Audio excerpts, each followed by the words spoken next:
What's up, everybody? And welcome to Where's Your Heart, where we champion vulnerability as a core human strength. We thank all of you all for joining us. It is always a pleasure to be here with my amazing and outstanding co-host. All the way to my left, I guess if I look into the screen, is the real Teresa Robinson, and then to my other left, Anthony Grand, the Royce. We just have that name, man. That's your name going forward. I know. So. I forgot to fix that today. Yeah, you have got to fix that. All right, Teresa's gonna school me on this shit. Oh my And it's just good to see you guys, man. It's good to have all of our listeners and viewers chiming in. It feels it feels amazing today to just hold this space, have this conversation, and be able to elaborate on what faith really means. So, what's going on, guys? How you guys doing? Doing better. Doing much better. Better? Yeah. Talk to us a little bit. Yeah. What do you mean? Well, I part of that I will share for our last week now, but I'm just saying I feel like I could breathe. You know. Oh, okay. The craziness is done. I'm sure there'll be more craziness to come, but there's still this release off my mind. So Yeah. I'm glad about that. Is there anything specific that you're referring to? Well, you know, it's interesting just with, okay, well, we'll elaborate more, but with the election now done, you know, it's just interesting to see how many are reacting to it. And I mean, for me, I'm just looking at the happiness that once again we have someone of color in the White House, and you know, it's just more of what we need to see. I'm that just picture? The picture that I had. Oh my goodness, I got to get that up here, huh? Put that up. Okay. I will go ahead and get that up here. But it's just nice to see. There's little girls that are all over, you know, in this country that got to witness someone that looks like them in the White House. It's just more of, hey, I could do that. I could be that. So it's a wonderful thing to see. So that's the one thing I'm talking about. But you know, it's nice to see it. It really is. Gotcha. It Gotcha. matters. It does. It does. You know, it was kind of like when Black Panther came out. I didn't realize how much I needed a black superhero movie at the time, you know? So that's kind of how I feel when that moment comes. You don't realize it until it happens. But yeah, I'm going to get that picture up for you guys so you can take a look at it. Don't worry about it. There's actually two pictures now. Because there's the Kamala, yeah, that's been going Kamala around on Facebook. Yeah, that's been going around on Facebook of Kamala Harris in the shadow of Ruby Bridges next to her, and I mean that speaks volumes. Speaks volumes. Okay, so Ruby Bridges, I knew her name. I had to check and like see if I placed it correctly in history, which is like it felt like a very white boy moment. Like it does. So, I mean, Ruby Bridges, for those of us who are memory faulty on history or just very white, she's one of those little girls that walked into a white school during desegregation. Exactly. And lived through that, what was probably, in my head, it's a horrific process. And like, so the line, like as soon as that part put together for me, like the line, you can draw a direct line from that to this moment with Kamala.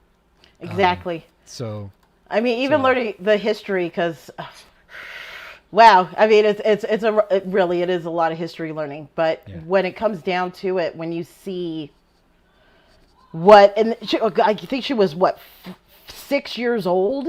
6 or 7. Yeah, it's like, you know, pretty much carrying the weight of a whole community on your shoulders at that age. I mean, I can't even imagine it. But you know, I wonder how much of a weight it was for her at that time, though. I think about it, 6 and 7, and wanting to just go into a place and learn and be amongst your peers, and then maybe how, in a good way, a lot of what was going on in greater society was placed on her shoulders. Yeah, Yeah. that You is know, true. I mean, That I is could just true. imagine. I'm trying to go back to being 6 or 7, which I can't do, but I'm gonna try. And Yeah. That was a and few just decades ago. four or five of them, and Uh-huh. and just it's a basic human experience. You want to be accepted. You want to find Yep. a friend or somebody that's coloring with you or likes the same kind of stuff. Like I'm trying to go back to that feeling. There it So is. Yeah, yeah, there's a photo that's been it's a artist rendition that was done, but it's been circulating around Facebook God, for I a love while. that. yeah, But I thought that was just a powerful shot. it And is then of powerful. course you guys sent this to me, and I mean that Yeah, speaks volumes, yeah, volumes. that really spoke to me. I mean, that's not an actual picture of my nieces, but just what they have an opportunity to actually see. Mhm. Yeah. Regardless of a person's politics, I would think, I would hope, I'm going to be generative in saying these words. Yes. The symbolism of what it actually means for the trajectory toward liberty and justice for all in the United States of America and the things that we actually say we want to aspire to. I don't see how anyone could visualize that and be able to take it to the side from a political standpoint for a second and say this is another pivotal moment in U.S. history. And Exactly. and it is. I mean, I'm thinking about it now. It just makes you, as I drop my keys, it makes you. It makes I would think anyone kind of want to tear up if you have any type of relationship with, a woman, and it's one that is one in which, from a man's perspective, where you're sitting, you're listening, you're trying to understand, and even try to get a little bit deeper understanding of how you may have projected any type of bias or limiting opportunities to those people in your life, and just help to hold that space. Yeah. It is, it's pivotal. It's Yeah. pivotal. Well, I'm going to segue into our gratitude, talking about that, so we can talk about what we are grateful for this week. Don't Oh you wow! love segues? All right, I like segues. I love them. I love them, especially when they're smooth like that, honey. They're nice and smooth. So so I'm, so I'll I'm going go. to start with you. We'll Yeah, start with I'll you, start off. sir. I will start off. I mean, it's basically just a bleed into what I was talking about. Just being able to be present in this moment that we have right now, and being able to hopefully put aside any personal or political feelings around the things that have been talked about in the direction that we've kind of gone as a country, and really just kind of take in the moment that we're seeing right now, and the ability for us to potentially come together even in that moment and understand that there's so much commonality around those people who are really trying to be generative in creating a better environment for their fellow human being.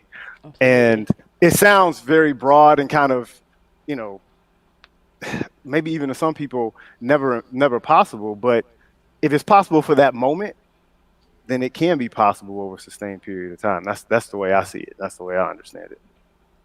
What about you, Royce? What are you? First off, I'm just loving what is it, Phi Beta Sigma? Is it a mug behind you? Yeah. Right here? Yeah, Oh yeah, this is a cooler. This is a cooler a actually. This is a cooler. cooler. Yeah, Phi Beta It's Sigma well Fraternity played. Incorporated. I just gotta represent, man. It's well played. The most trusted fraternity on the face of this planet. Just right over the shoulder. I was like, well played, my friend.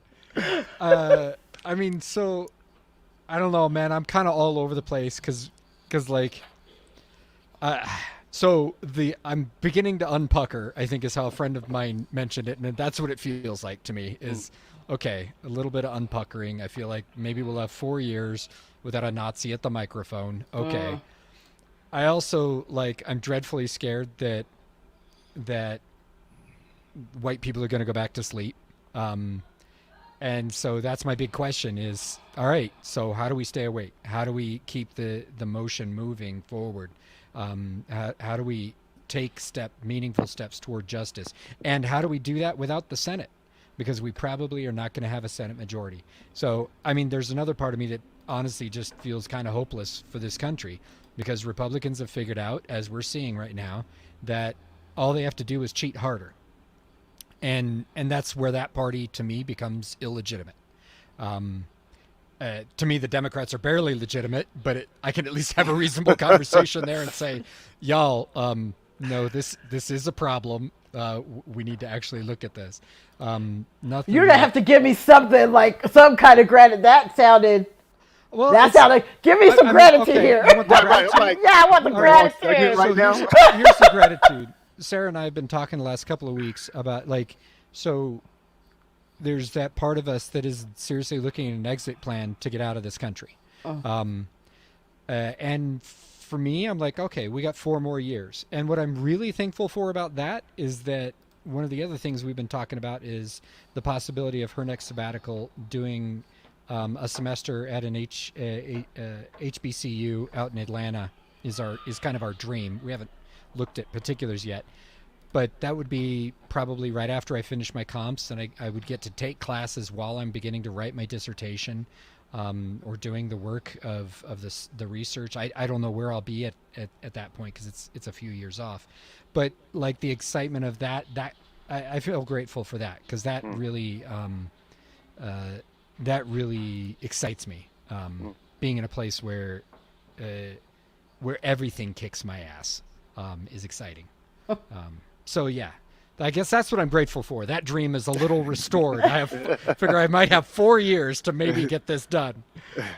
So there you go. There's a gratitude. Yeah, it's your up, Teresa. Don't leave this. It's me. I get. Yeah. Okay, it's my turn. But I guess really it's funny that you started like there's this hopelessness because of the things we're gonna have to deal with. Yeah. With this new administration. I, on the other hand, feel very hopeful this week because, I mean, there was that moment of, oh gosh, are we going to have to deal with another 4 years of this? Oh God. And I honestly felt like there was a loss of humanity with this election. I mean, just even looking on Facebook or any social media and reading comments, and you just think to yourself, where does such anger and hate come from that people could spew that? And that it's just, they can't take that moment to look and say, they might have a point. That they would gather a bunch of guns and pile them in a car and go to an election thing in an election counting center in Pennsylvania. These guys got arrested with a car full of guns because they were going to shoot the people who were counting votes. So yeah, I mean, with all that going on, it does give you that sense of, oh gosh, what's going to happen? What's going to happen to this country? I feel like while the show was as grand as it always is with elections, when everything was said and done, there was just this sense of hopefulness, and I really feel like that really came when Biden and Harris made their speeches, because it was no longer a leader coming on with this sense of division and hate and just rallying up people to just do more hateful damage. It was really this uniting moment. And yes, it is words. And it really is going to have to come down to them doing what they're supposed to do. Yeah. We need them to stick to what they promised the American people. But it's going to also take us to make sure they do it. But that's what I leave with gratitude this week is being hopeful. And bluntly, the words matter. Because even just the lack of the kind of words that we've been hearing for the last 4 years is good. Yeah. Like, let's just not incite white supremacy for a while, okay? Yeah. Let's not do that. Let's not play that game. So I don't know. You got something, Torian. I got a lot. I got a lot. So outside of my previous comments, as far as what it actually meant from a symbolic standpoint, I'm very, we'll see.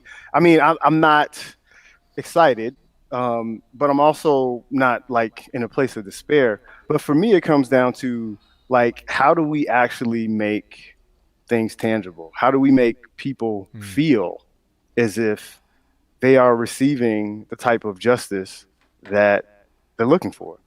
And so that's what I would like to see. And so the reason why I will say I'm kind of meh is because if we look at the track record up to how we got here from a factual, legislative, this is the direction that I went, it doesn't look hopeful outside of the words. So what I'm looking for is a marrying of the two, which is this is what didn't work in the past that I strongly supported and put in place from a policy standpoint.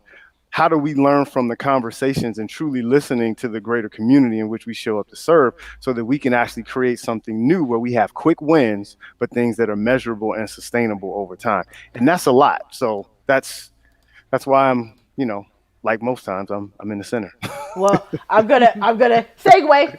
So we're segueing into last week now because it is coming down that we're gonna have to start going a little bit deeper into what happened last week. Because while many, and it was great seeing all the celebrations around the country, people dancing in the streets. There was that sense of relief, but I do wonder, and I feel it. I do feel it that people think that, okay, we have a really nice guy now who's going to be president, and so I don't have to do anything else. Yes, Yeah. we're done working, so I'm just going to kick back and let him do all the work. And I voted, so that's all I need to do. Like, that is not how this works. That I want to see that moving forward, it is about us continuing that work. It can't we can't take a break. It can't end here. There's more work to do. And I feel like a lot of people... Yeah, I mean, and not only is there more work to do, but the work isn't ancillary. The work has to be woven. I'm trying to put two words together. The work actually has to be woven into how we continue to operate going forward. And that's the part that we have to get right from the beginning. It can't be the cherry on top. It has to be the core of the banana split or sundae. And I think we have an opportunity to actually do that, but we must, from a justice, liberty, and justice for all, what we are always saying we're aspiring to, we have to keep our foot on the gas to say, hey, let's hold people accountable to eradicate systemic suppression and racism. Conversations have to be had. We got lots of comments coming in. Let's highlight those, and we got to get to our guests, y'all. It's I know. almost 20 minutes past. We got to get on this. We're doing good. We're doing good so far. All right. So work is not a special event. It's a lifestyle. Thank you, Kelly. That is a perfect way to put it. That is a perfect way to put it. Yeah. Well, she had one before. Also, you got to highlight her earlier comment. I know you wouldn't normally bring this up. What? It's true, Kelly. Teresa's It's true. so awesome. Teresa's awesome. Yes, she is. Yes, she is. Thank you. Thank you. We got LG up here too. Yeah, LG's in the house. Say hi to the fam. Juice. Fam right there. And of course, we got another one here. Oh, yes. Peace and light, my brother. Peace and light. Thank you guys. Thank you guys for joining us today. Yeah. So yeah, I mean, we talked about this earlier before we came on air, and I mentioned that this was the best way that I felt that the elections and just really politics has become. It is, and Trump intensified it. It has been a reality show. That's what it's become. I think America sees it as that, and that's why the work stops once the election's done, because they're just like, all right, we have our contestants sing for us, and the singing's done, and then there's the finale, and it's loud, and there's fireworks and confetti, and it's like, oh, who's the winner? Oh, we picked the winner. We called it in. Who's the winner? Oh, yeah, we have. Okay, we're done. Next season, we'll wait for next season to come to see who's next. And it can't be that. I'm like, please. Please don't let it be that. So I really am hoping that while I'm seeing people on social media talking about we need to make sure we do more, I'm really hoping that they're not thinking, well, I put it on social media, I sent it on my page, so that's how I help. No, that's my contribution. It's that we have to bring it up at work, and we have to have policies that reinforce this. We have to have policies in churches that reinforce this. We have to have policy, and our topic today is timely on that topic. We have to have policies in anything that we are a part of that support variation in human perspective, and that protect it like it's sacred because it's fucking supposed to be sacred. This is the U.S. That's what this is supposed to be. Yeah. Yeah. So, yeah. like, yeah, there you go. So there's a lot there. Oh God! All right, we got to get to our guests. That's what I know we do. We definitely do. So we're gonna get that, and I'm gonna leave it up to you, Roy. You know them well. I'm gonna leave you to do the introductions. Right. Plus, I won't butcher anybody's name in the process. So yeah, that's why I'm having you do it. All right, so we have two guests here. The first one is a guest of a friend of the show from earlier. She's also before we subscribe to the new YouTube channel.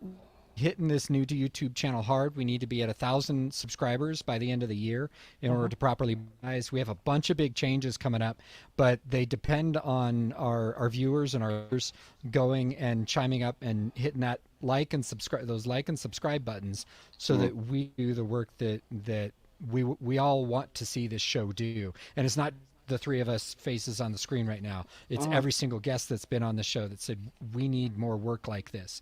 It's our listeners that constantly chime in. Hey, I'm driving home and I had to pull over on my commute because y'all got me and I had to sit and think about this. Or we fired somebody up a little too much. So, which I feel. So yeah, please do go hit that like and subscribe on YouTube. We need that right now in order to build this show out. I would also say, please hit the notification button so you can be informed when there are new episodes of the show coming up. What? Also, yes. She's got it. She's got all this. Killing it. And as part of that, I want to say a big shout out to some of our followers on YouTube already. Hassani Olu, and Teresa did, and she even she made it so you could see her on here because we want to shout out our subscribers. And James Christian, thank you, and Sonsiris, who's one of our guests today. I'm doing this a little out of order, but she was a guest prior on our topic about colorism. But she is a friend of mine from seminary. She's a spiritual wellness warrior. She slays dragons and stays hydrated, which is important. That's very important. She says she's a typical Dominica from the Bronx.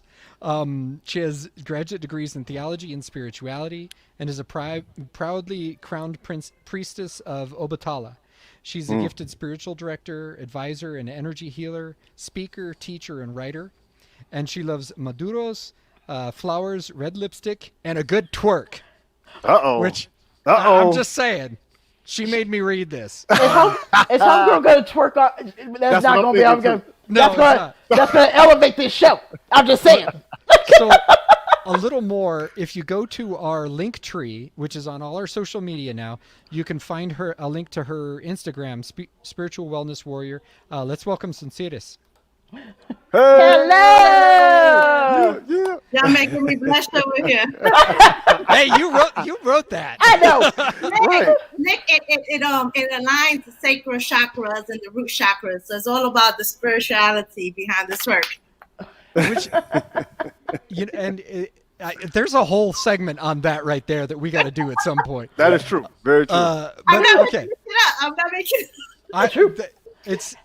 Is twerking part of the chakras though? Is that like the secret We're one? balancing that energy, you know. The root chakra is. It's a root. I'm just saying. I don't know. Like you want to activate your root chakra. That seems real. I mean, it can be.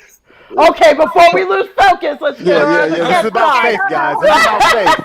Yeah, we will. Okay? She gets out the fan. You know, it's getting a little hot, Sonny. Our second guest is the pastor of a progressive Christian church in Albuquerque, New Mexico, where she served for 7 years. She says she's also married to Royce. That's probably worth mentioning. She has a TikTok ministry at Good Shepherd ABQ on TikTok and Instagram. And she says if we're sharing badass credentials, because apparently the twerking thing challenged her. She says, I'm also the captain of a women's medieval fighting company. And she says that what she wants to share today is that a sense that the church and faith are diverse, that there's no one right way to do it, and that we're not all fundamentalists and judgmental jerks. So her congregation is at ucccogs.org. And so let's welcome Sarah, Pastor Sarah. Dun, dun, dun, dun. Man, that crew is looking real nice. The crew is looking real nice. I'm just saying, you guys, it's an honor and a pleasure to be here with you all. When you're Phi Beta Sigma, so we've been talking about sororities back. I was part of the AKAs. I was part of Theta Nu Xi Multicultural Sorority Incorporated, and founded by by multiracial women who didn't feel like they belonged necessarily in a black sorority or white sorority. And so every time you talk about your fraternity, I think about my line and about all that we've been through. And so anyway, I'm glad you're representing. I wish I'd brought my own background. That's what's up. Listen, Sarah, you were so into it. I thought you were about to line up and give I could pledge line or step. something. Yeah, no, we're not gonna do that today. Come on, But that is part of it. we got this. Oh no! Oh, they're coming out. They're coming out. I'm not gonna do it. All right, here's the question. Win. For Sonsiris and Sarah, how does your faith or your church or your congregation further justice in a time when it's desperately needed? And I would add, especially like when white people want to go back to sleep. Well, I would argue the white people in my church don't want to go back to sleep. I mean, they read White Fragility. They're on to how to be an anti-racist. The Southwest Conference of the United Church of Christ passed a resolution about decentering the church from whiteness. And they're taking active steps. But again, it's mostly older white people, and we're acknowledging that that's part of our church and part of our history. And so we have to contend with that. So at least they're contending with it. Yeah. And they're showing up in the streets, and that matters. Yeah. They're also doing this thing where we have some Republicans in our church. I know that's bizarre to some of y'all, but we have a few of them, and there are maybe 10 or 15%. And so we're really practicing how do we talk to each other and how do we be vulnerable. Really, a lot of what y'all model. How to tell our own stories and speak from our own truth and learn from each other. That's the way to do it. Yeah, so I think the church is a place for a spiritual awakening. I think the church is part of how we sustain this movement. Nice. Sonsiris, what do you have here? Well, it's a little different. But I want to say, I want to shout out to Kuji, my nephew. Shout out to Bianca, my sister is on here. And my girl from Cali, Andrea, is on here. So I want to say hi to y'all. I love it.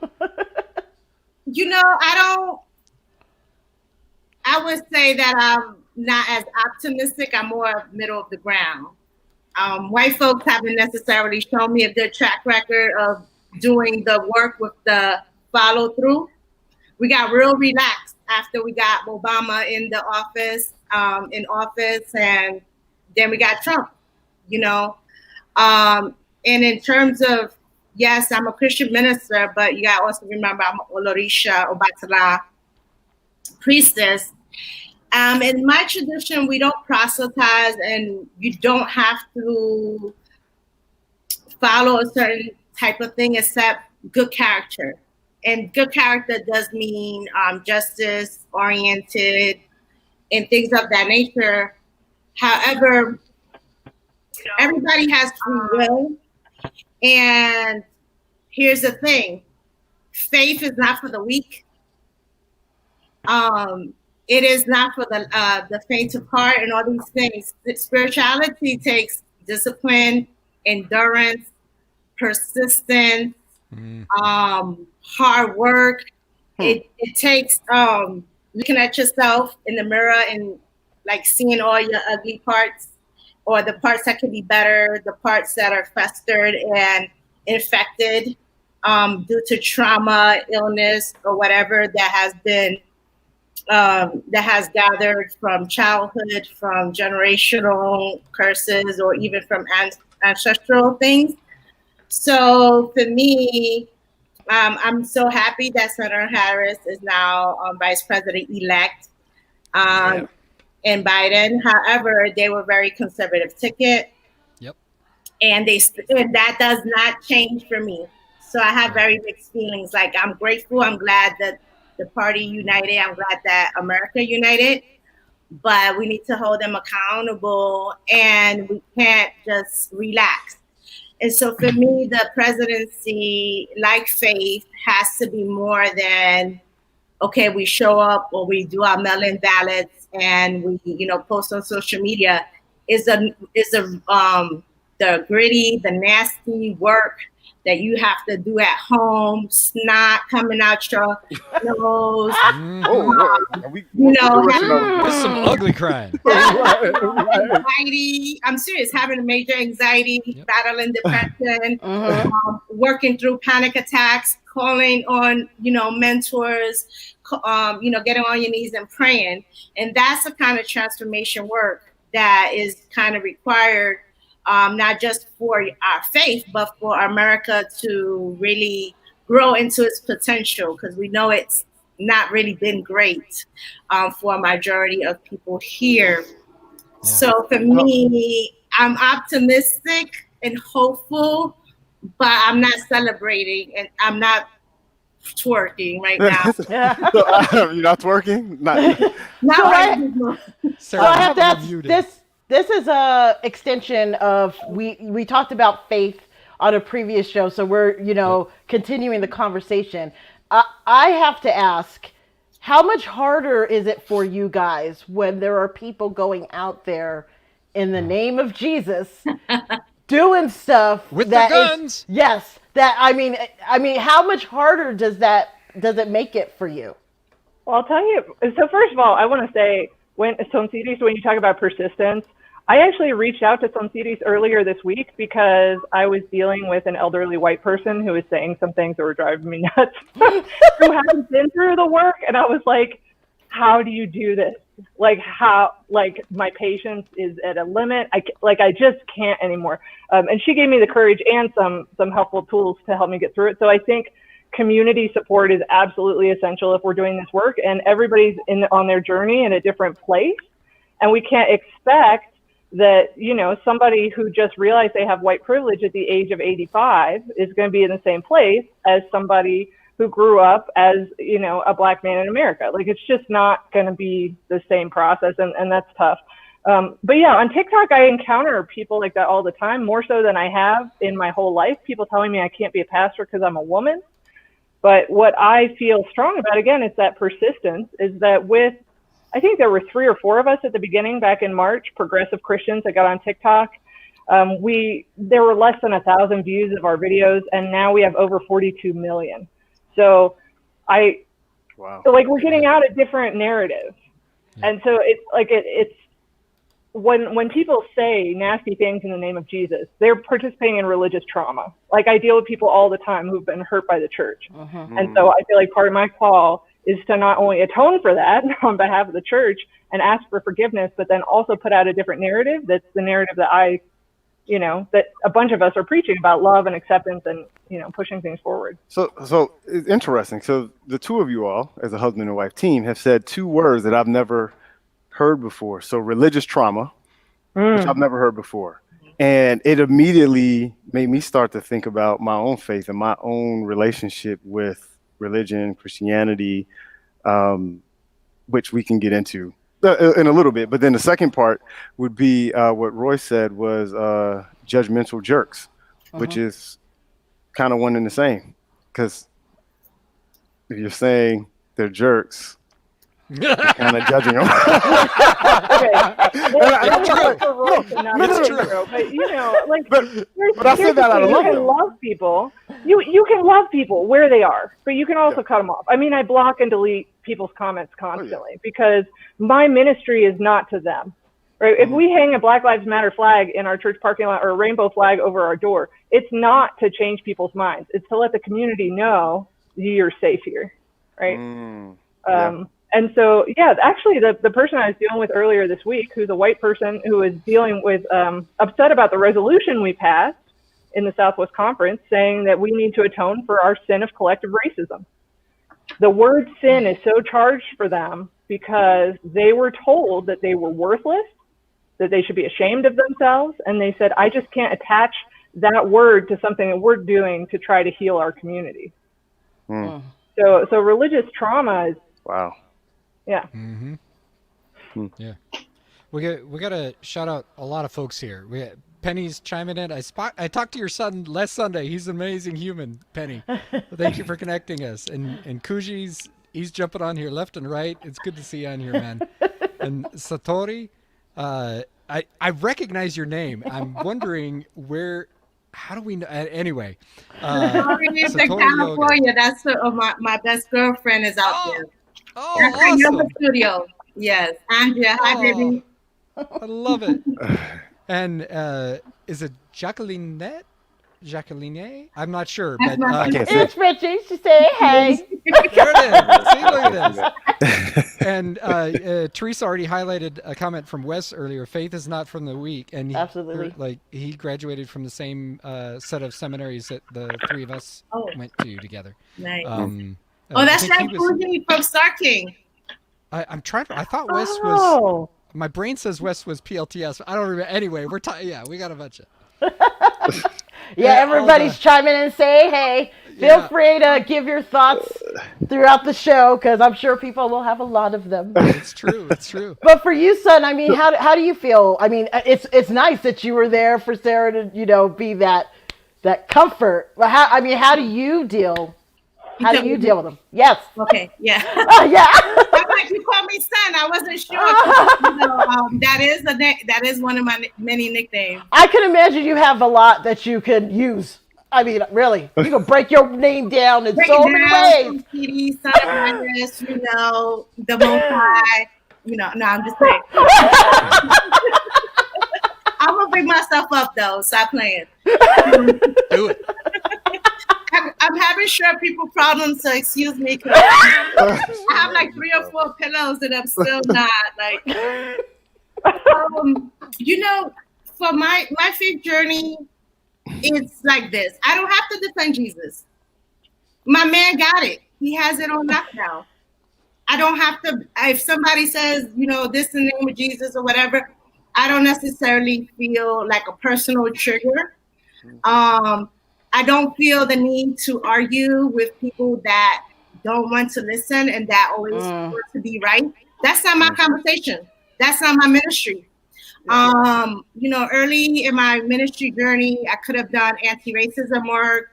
I was in the UCC process, like Sarah, and I left.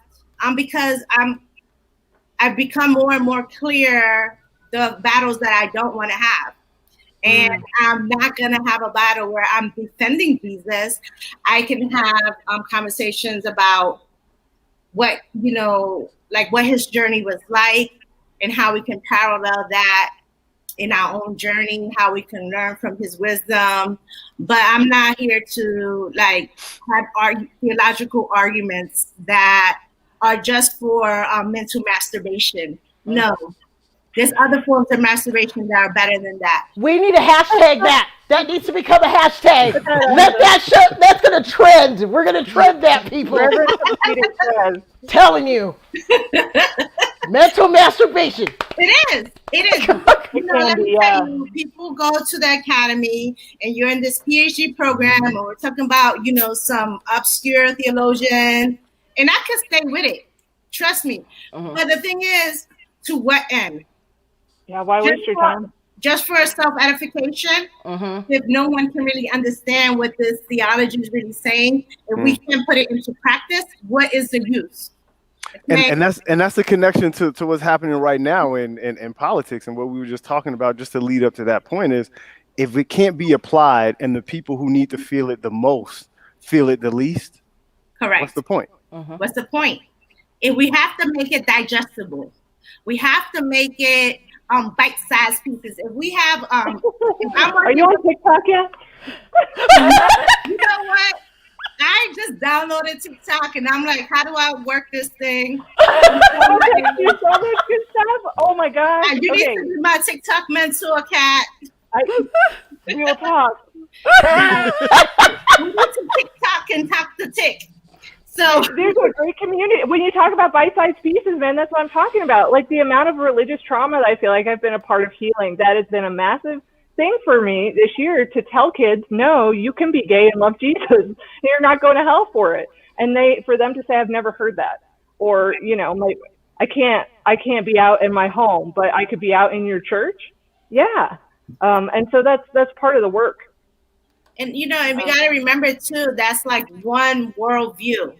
Yes, exactly. Christianity is like this much of religion in the world. Okay, so yeah, I can talk about Jesus all day, and my path of Obatala is very similar to Jesus' path, but I'm coming at it from an African-derived perspective. So for me, it's about personal transformation.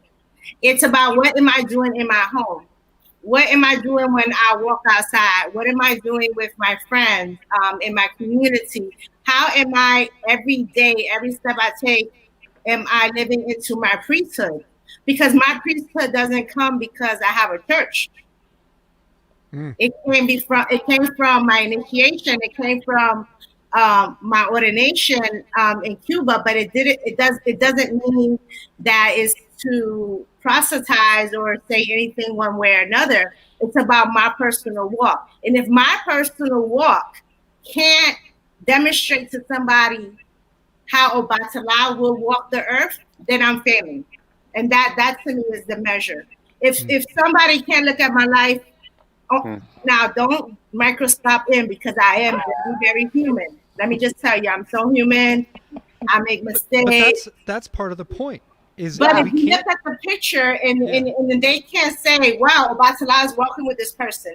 When I'm encountering Sonsiris, when I'm encountering EfunTayo, I feel more peace. I feel more loved unconditionally. I feel more of that than to me that I'm failing, because I'm not bringing that essence forward. And that thing is what we need to take to politics, because it's not just about election day. It's how we helping our community, how we helping our jurisdictions, all kinds of things. And I like what was it Kelly when she talked about it's a lifestyle, and that's what African spirituality and religion is. It's a lifestyle. It is part of who you are, and it can't be just Sundays or Wednesday nights. Yeah. Well, so Teresa, you just threw that quote up there from Dr. Gaddis, Dr. Vincent Gaddis. He was a friend of mine, a professor in undergraduate. All right, so I got a book I want to read with him called White He's Too right Long. on. Listen, he will trust me. Trust me. As many books as he gave us to read, he will love that. He will also say, I'm a preacher, so chill out. All right. I want to talk to Dr. Gaddis at some point. I got to connect with this. Amazing human being.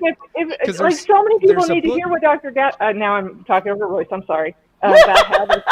But so more people need to hear what Dr. Gaddis has to say and what Sonsiris just said. And that's what social media has allowed us to do, is to be our authentic selves. Hopefully, some people aren't so much their authentic selves on social media, but on TikTok, I feel like most people are a hot mess, and that's actually really endearing. But for people to say, no, like American Christianity is inextricably linked to white supremacy. What are we going to do about that? Yep. And that's, so the book that I was mentioning is called White Too Long. And it's been on my shelf on my to read list for like 3 months now, and I'm like, I got to get to this. So Dr. Gaddis, we're going to connect, because I want to talk to you about that on another podcast that I do, because that's absolutely it. We've been talking about this for this was a soundbite in seminary, was Sunday morning is the most segregated hour of the week. And to ignore the fact that supports white supremacy in this country, churches have to like. Yeah, well, I mean, and I mentioned my own potential religious trauma, and that was because I need to flush it out, because I've never heard those two words. I really am going to think about it and sit on it a little bit, because I have intentionally gravitated away from or in seek of other things outside of Christianity, and a part of that is just my nature and my value system. I'm a naturally curious person. I think anybody who knows me, understands that. But part of it does have to do with the fact that I have been in situations where I've noticed, being also an observing person, the segregation and the divisiveness. And for me, I'm a person who likes to be inclusive, obviously, and bring people together, but I really have a bit of dislike for sustained hypocrisy. Like that just doesn't gel well. I mean, seriously, I'd much rather. And this is why when people are visceral and they come and they say, hey, we are a supporter of this one particular person, and it's in a hateful way, why it doesn't really become such a triggering thing for me. But I do think that that's really important for me because I know at least where they stand. I know that they just don't like me, and I'm okay with that because if they are going to throw a punch, at least I have the opportunity of seeing it coming. What I'm concerned about, and this is not an indictment against our elected candidates. What I am concerned about, though, is that we do go back into a place where we've kind of turned in our chips of faith and say, okay, we're going to put faith into that, instead of having levels of accountability to go along with it, to make sure we have measured faith to go along with it. Correct. And that's why we don't, and I think on one of my very first classes, maybe we talk about like 4 or 5 and in theology school, and it talks about, icons. Oh wait, do we still have it? I think it just froze. I think it just froze. Oh no! Just in case. No, and she was going for icons, which is amazing. I know, that would have been a good one. How do you not have giant helmets on your shelf? Giants, like the little giants, the movies. Because I know we're not talking about the football giants. Because I'm all about the Bears, and that's my Benedictine helmet, by the way, Dr. Gaddis. But anyway, sorry, we completely gotta get some titties back. So, I was going to touch on what Torian was talking about earlier when it came to, I guess, my trauma. I went to church since the age of 5. I haven't stepped foot in a church in years, except, if it was a funeral or something. But from the age of 5 up until the age of 18, I was committed to a Baptist church here in town. And when I was younger, I soaked everything in. Anything they told me, I was like, okay, that's gospel, literally. And it wasn't until one day I went to school, and it was after a Sunday sermon, and I went to my friend who was Catholic, and my church was telling me the Christian religion is the only true religion. Anything else is blasphemous, and they will burn in hell. Literally telling me that. So I went to school the next day, and I went to my friend who was Catholic, and I said, you're going to burn in hell. And I didn't think there was anything wrong with that because that's what my church told me, and he was so upset. And so after he calmed down, he came to me and he said, I think you need to come to my church and see. And I went, and I just didn't understand how it was different. I didn't understand how it was. I didn't know a difference from that. And when I went and asked getting older, and my church didn't like me asking questions. As I got older and I continued to ask questions like, well, why is this wrong? Why is this wrong? Even bringing into the topic of interracial relationships, because I started dating someone in the church who was white. And the parents told me they didn't approve of the relationship because they don't believe in mixed races. And I asked why, and they said, well, it's in the Bible. And when I asked them where, they said, well, it's in there. I don't know the exact verse, but it's in there. And I went to my pastor and asked him about it. And he went and told me, yeah, it's in there. And brought up some passage about like slaves and it was really just heartbreaking. It was heartbreaking. It comes out of the aftermath of Bacon's Rebellion. That's what it comes out of. And the church backed that shit, and the church was part of making that shit real in the culture. What is it? What rebellion? Bacon's Rebellion. That was the one where the white slaves and the African slaves teamed up and they burned down Jamestown. And the white male landowners after that were like, this can never fucking happen again. So we're going to make for damn sure that these groups can interact. So they started pitting them against each other. It's more than just that dynamic in this country. Is it 20th century American Protestantism developed this like biblical literalism thing, which is not a part of the Christian tradition going back a really long way. And they warped what, I'm getting an echo again, but we're meant to question, right? I think the church gets in trouble. I think hierarchy is antithetical to the gospel. I say as a pastor of a church, I think patriarchy is antithetical to the gospel too. So I think when the pastor becomes a god, when the Bible becomes a god, idolatry, right? I think that's what's problematic. I think if we can't be curious, right? Critical thinking is important. Curious thinking is important. That should be one of the hallmarks of our faith, is that we're always asking questions and learning from each other, because at least in the Christian way of thinking, we're all part of the body of Christ, right? We're all a part of the same reflection of God. And if I just look through my own eyes, I miss the vast majority of what God is.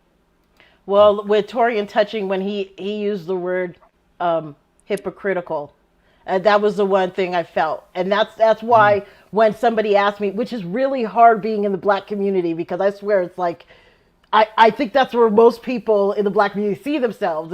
Each other is in church. Yeah. One of the first questions I get asked is, what church are you with? Mm-hmm. And the minute I tell them I don't go to church. So then they ask me, oh, well, what, are you a Christian? Yeah. And I always have to tell, I'm like, I'm not religious, I'm spiritual. And they don't, it's like, they're like, well, what's that mean? I'm like, well, I don't tack on a religion to my beliefs. I don't feel that I have to have a set of rules in order to believe what I believe. That's SBNR, Teresa. What was that? There's a term for it, SBNR, spiritual but not religious. Oh, look at that. I got to a point that, and I can go all day with my brother. He gets upset that I just don't outright listen to, like, that I just don't accept his religion as is and don't question it.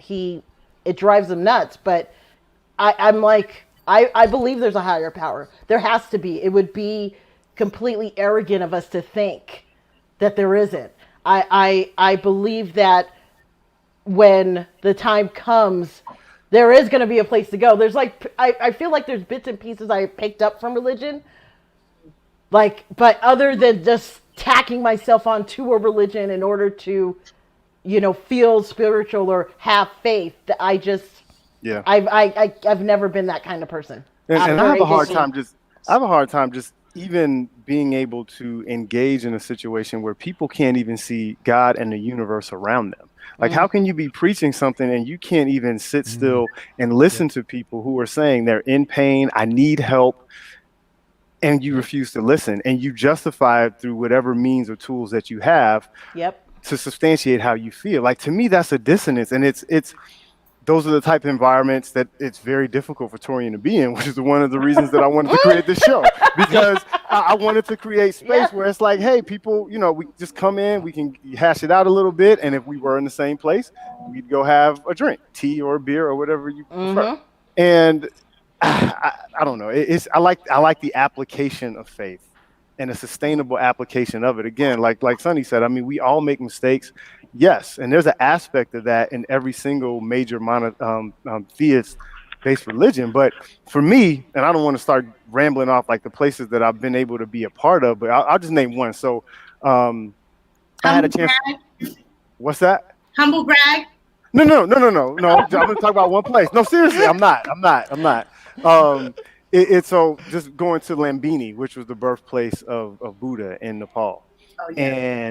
And being able to be in that space and like just feel the essence of connectedness and faith. And it wasn't a religious dogma or words or even a language connected to it.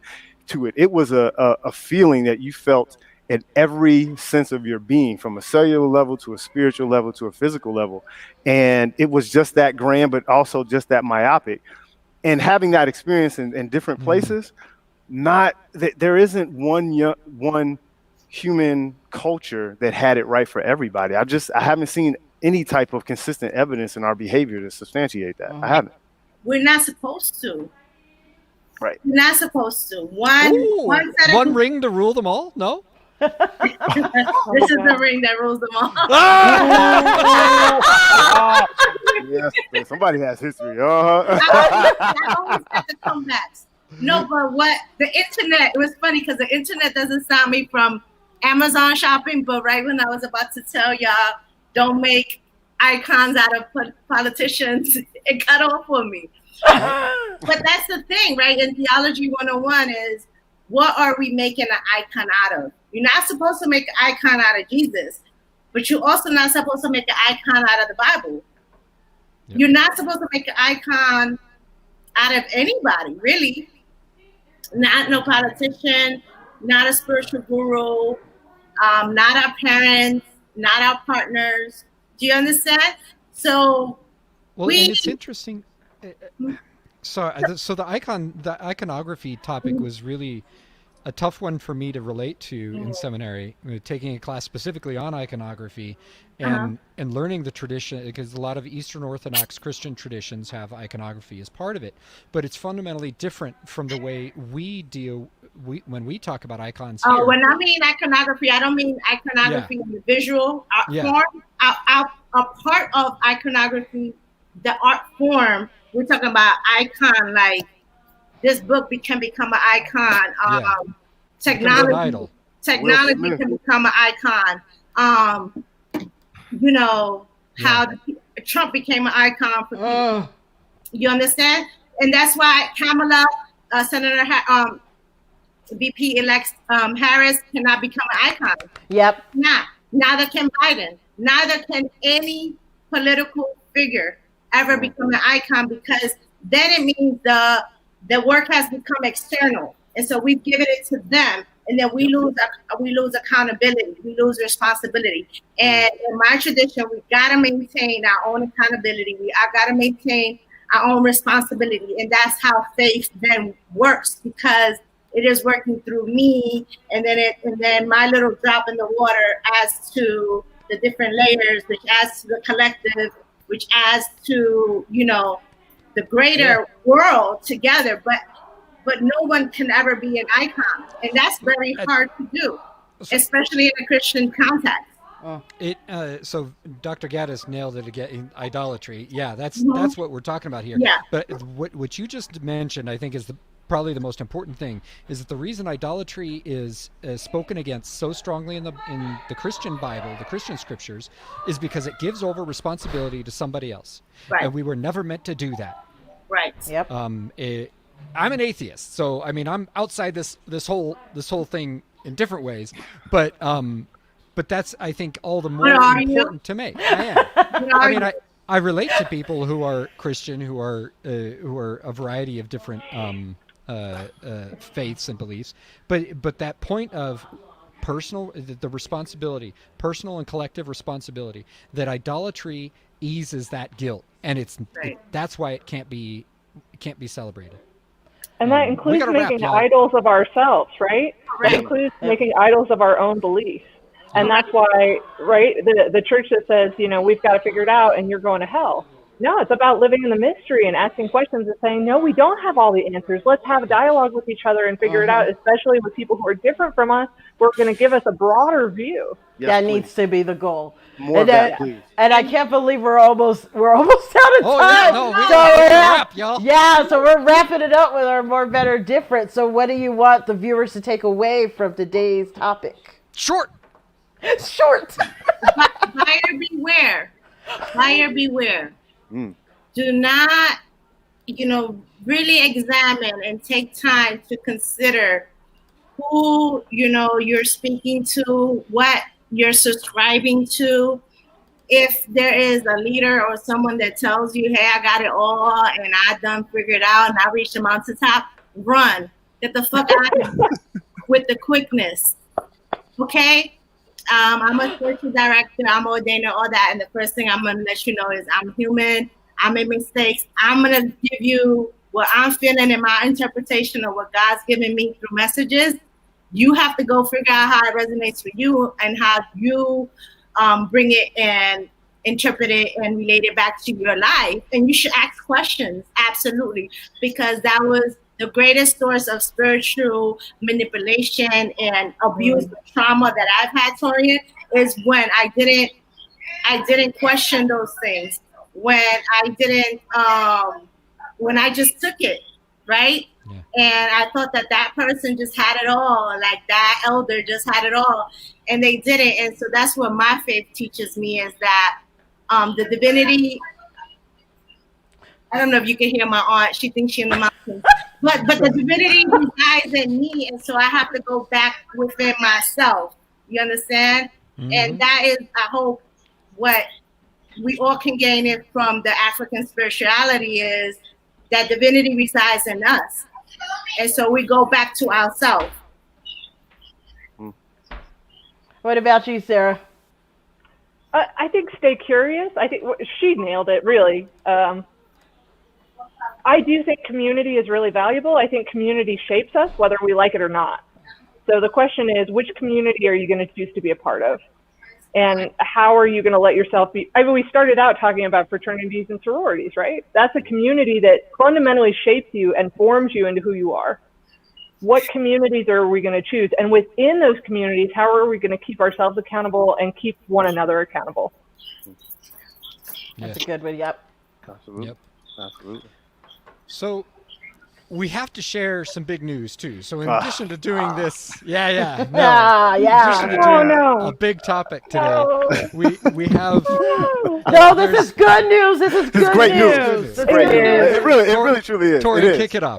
Kick it off. Yeah. So man, we were talking about this earlier today. So we've had what? 19, 20. I think this is probably our 22nd. This is the 23rd episode. Yeah. 23rd episode of Where's Your Heart? And I remember many of you all who are listening know the story of how Royce and I met. So you can call me that.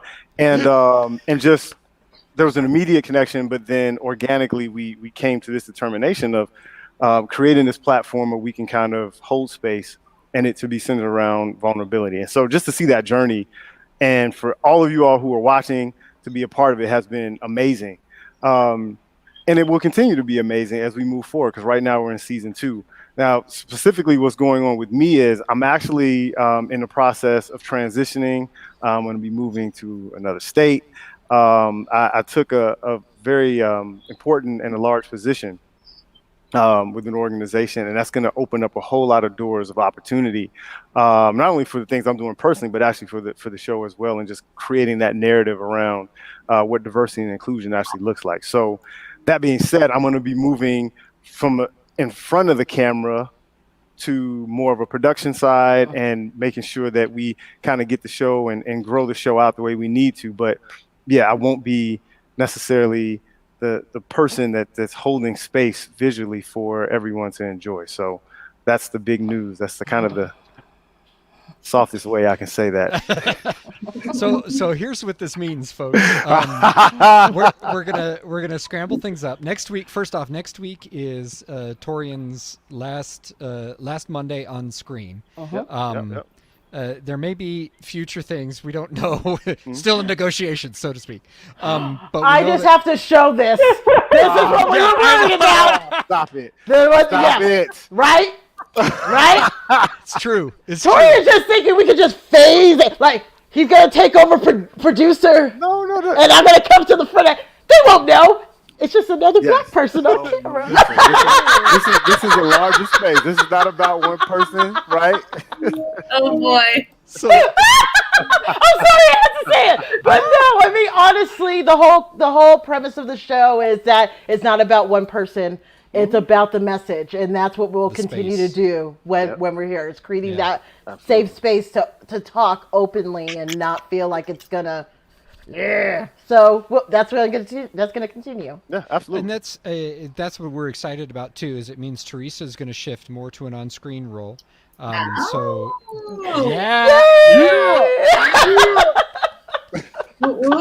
So we get to celebrate that over the next week. So please join us next week. I think we're hoping to have an experiment where you should be able to call in to the show, so that we can actually just do a quick and easy way for people to join us on the screen and talk about this whole thing. So yeah, I'm excited to welcome Teresa to front and center and to have this be a shared space. As always, for vulnerability. Those of you who are tuning in who didn't check out the new YouTube page, please check it out. Teresa spent a metric shit ton of time over the last week migrating all of our old videos over into the new web. Yeah. Now she's working on thumbnails. This thing is being made perfect. Yes. It's gonna be real nice. It's Real nice. Real nice, boy. Yeah. That's all Teresa. That is all Teresa. So huge, huge shout out to that work, and how excited we are next week to celebrate Torian and his time in front of the camera, and to have this transition happen, and all the good stuff that's going to come out of it. Check out that YouTube page, like and subscribe, please. And check the notifications. Check those notifications. We gotta hit 1,000 by the end of the year. I have my hand up. Like, I thought you were just. I thought you were blessing us. I thought you were like. I wasn't. No. I thought it was I thought that was a hallelujah moment. I thought that's what was. I was like, yeah. Sonsiris needs the last word here. You Go. thought I was with my single ladies? You were going, so I was gonna mess with you. I know better than that. What you got? Don't come at me with no fighting words. I have a nickname for you too, Royce, because it's in Spanish. Instead of D Royce, I'm gonna call you Royce. But actually, I wanted to end with something for the people, because I know we're about to go backstage. So when I was in my meditation about what to share with the people, something came up. So let me know when you're ready, and I'll share with the folks. Feel free to go now. All right. So from this book, There's a Hole in My Sidewalk. The first time I heard this poem is in the Romance of Self-Discovery. And the first time I heard it, I was in a meditation retreat, Vipassana style in Spirit Rock over in California. And I want to leave this story with you because I find it that is very inspirational and something to meditate on, not just with our personal journey, but in our political environment. Right? So it's called An Autobiography in 5 short chapters. Chapter 1. I walk down the street. There's a deep hole in the sidewalk. I fall in. I'm lost. I'm helpless. It isn't my fault, and it takes forever to find a way out. Chapter 2. I walk down the same street. There's a deep hole in the sidewalk. I pretend I don't see it. I fall in again. I can't believe I am in the same place. But it isn't my fault. It still takes a long time to get out. Chapter 3. I walk down the same street. There's a deep hole in the sidewalk. I see it is there. I still fall in. It's a habit. But my eyes are open now. I know where I am. It is my fault. I get out immediately. Chapter 4. I walk down the same street. There's a deep hole in the sidewalk. I walk around it. Chapter 5. I walk down a different street. Very good. I like it. I love this. Fantastic. I need that book. A Buddhist mentor shared that story. And see, a Buddhist mentor shared it with me. Yep. I have Buddhist leanings, y'all, and Hindu leanings and all kind of stuff. But anyway, what I love about this, we all been there. I've done been chapter 1, 2, 3, 4, 5. Yep. And then, sometimes I go from 3 back to 1. She shares other poetry, and somewhere in there it says, I fell down the hole again. But that's part of the spiritual journey. Like, don't fault yourself for that. Just go back to awareness, go around it, go past it, then go down a different street. You're going to find yourself again on that street, whirl away in 100 and whatever. But it's okay. That's part of our walk. So, my friends, it's a cycle. We all have holes in our sidewalks. That's part of the faith journey. And awareness is key so that we can get out immediately, do other things, okay? It's all right. It's going to be okay. We're going to be okay. Ladies, thank you for coming today. Appreciate it. And sharing the space. Thank you for sharing the space, and where's your heart? And we will see you all next Monday. What are we doing?